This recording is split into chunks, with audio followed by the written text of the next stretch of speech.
It was his beauty that had ruined him, his beauty and the youth that he had prayed for. But for those two things his life might have been free from stain. His beauty had been to him but a mask, his youth but a mockery.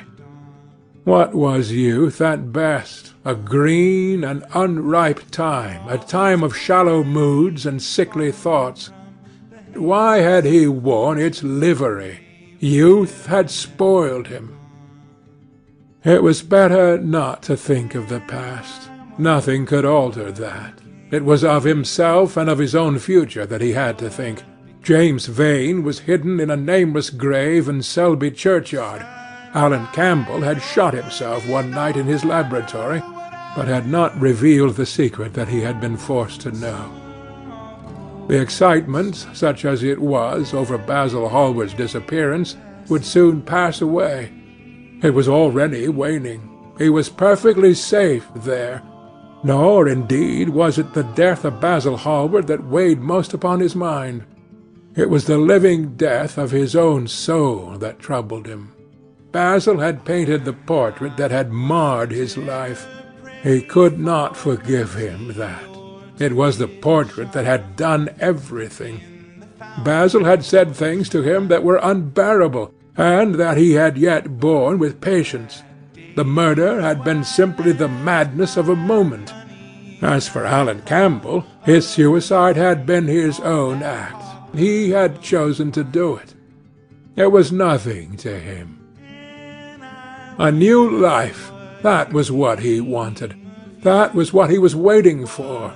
Surely he had begun it already. He had spared one innocent thing, at any rate. He would never again tempt innocence. He would be good. As he thought of Hetty Merton, he began to wonder if the portrait in the locked room had changed. Surely it was not still so horrible as it had been. Perhaps, if his life became pure, he would be able to expel every sign of evil passion from the face. Perhaps the signs of evil had already gone away. He would go and look.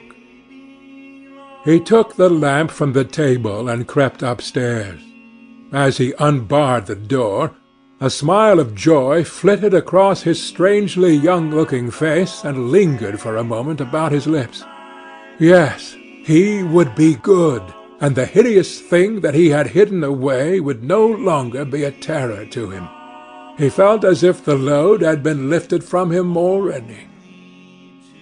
He went in quietly, locking the door behind him, as was his custom, and dragged the purple hanging from the portrait.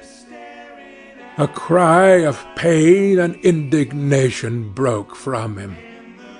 He could see no change, save that in the eyes there was a look of cunning, and in the mouth the curved wrinkle of the hypocrite.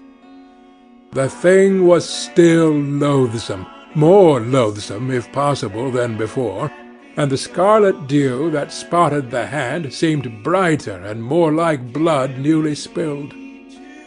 Then he trembled.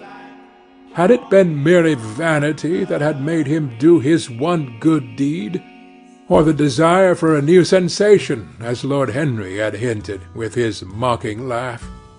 Or that passion to act a part that sometimes makes us do things finer than we are ourselves? Or, perhaps, all these? And why was the red stain larger than it had been? It seemed to have crept like a horrible disease over the wrinkled fingers. There was blood on the painted feet, as though the thing had dripped, blood even on the hand that had not held the knife.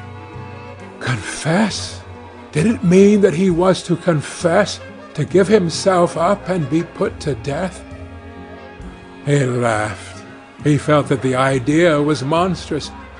Besides, even if he did confess, who would believe him?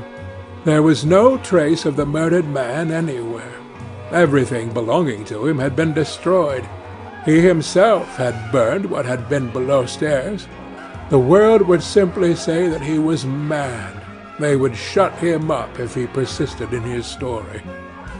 Yet It was his duty to confess, to suffer public shame, and to make public atonement.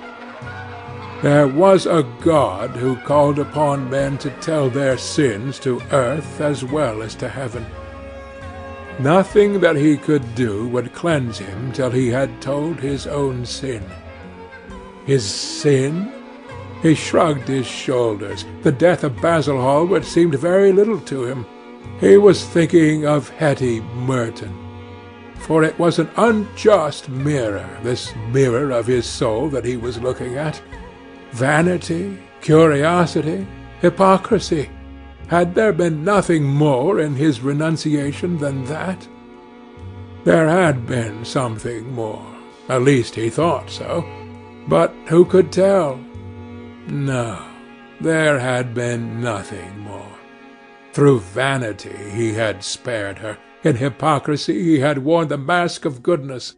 For curiosity's sake he had tried the denial of self. He recognized that now. But this murder, was it to dog him all his life? Was he always to be burdened by his past? Was he really to confess? Never. There was only one bit of evidence left against him. The picture itself. That was evidence.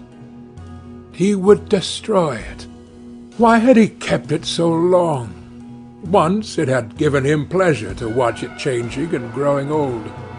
Of late he had felt no such pleasure. It had kept him awake at night. When he had been away he had been filled with terror lest other eyes should look upon it. It had brought melancholy across his passions. Its mere memory had marred many moments of joy. It had been like conscience to him. Yes, it had been conscience. He would destroy it. He looked round and saw the knife that had stabbed Basil Hallward. He had cleaned it many times till there was no stain left upon it. It was bright and glistened. As it had killed the painter, so it would kill the painter's work, and all that that meant. It would kill the past, and when that was dead, he would be free. It would kill this monstrous soul-life, and without its hideous warnings, he would be at peace. He seized the thing and stabbed the picture with it.